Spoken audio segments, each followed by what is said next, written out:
BNP গর্ব করে বলে ৭১ও তাদের, ৯০ও তাদের, ২৪ও তাদের, সবকিছু তাদের, আর কারো কিছু নেই। ৭১ তো বিএনপির জন্মই হয়নি। ৭১ তাদের হয় কিভাবে? এখন যদি বলে যে ৭১ শহীদ প্রেসিডেন্ট জিয়াউর রহমান স্বাধীনতার ঘোষণা দিয়েছেন এবং যুদ্ধ করেছেন, সেই কারণে হ্যাঁ, ঘোষণা উনি দিয়েছেন, প্রথমবার নিজের পক্ষ থেকে, দ্বিতীয়বার আরেকজনের পক্ষ থেকে। আর যুদ্ধ উনি করেছেন, আমরা অবশ্যই সম্মান করি। কিন্তু এককভাবে যদি একক ক্রেডিট এক ব্যক্তিকে সবকিছু দেওয়া হয়, তাহলে বাকি যোদ্ধাদের পজিশন কোথায় থাকে? এটাও যুদ্ধকে কুক্ষিগত করার, আগের আমলে যারা ছিল ফেসিবাদী আমলে, তারাও এইভাবে করেছে এবং তারা করতে গিয়ে লজ্জাজনক ভাবে জিয়াউর রহমান সাহেবকে পাকিস্তানের দালাল, চোর, কোনো কিছু বলতেই বাদ দেয় নাই। আমরা ওই রাজনীতি আর দেখতে চাই না।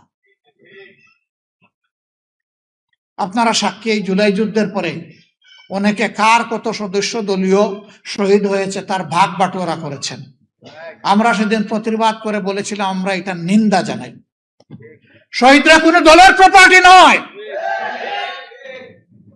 এই শহীদরা জাতির গর্বিত সম্পদ।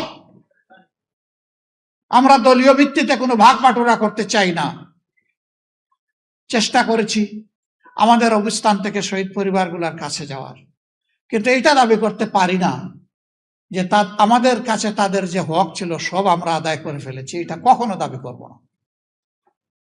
তবে এটা নির্দ্বিধায় বলবো, আগেও বলেছি, এখনো বলছি, ছিলাম আপনাদের সাথে পরিবারের সদস্য হিসাবে, এখনো আছে এবং থাকবো ইনশাআল্লাহ।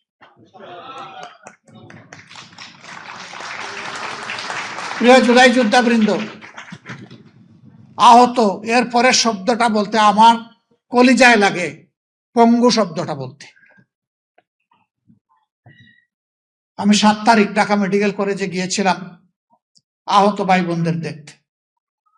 একজনের এক হাত শেষ, এক পা শেষ।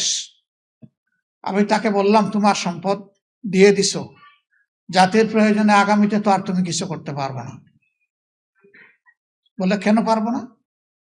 বললাম, তোমার তো এক হাত, এক পা শেষ, পা তোমার ৬০ টুকরা, আর হাত তোমার কেটে ফেলেছে। আমাকে বলল, বাকি শরীরটা আমার এখনো আছে, তাইও দেবো ইনশাআল্লাহ।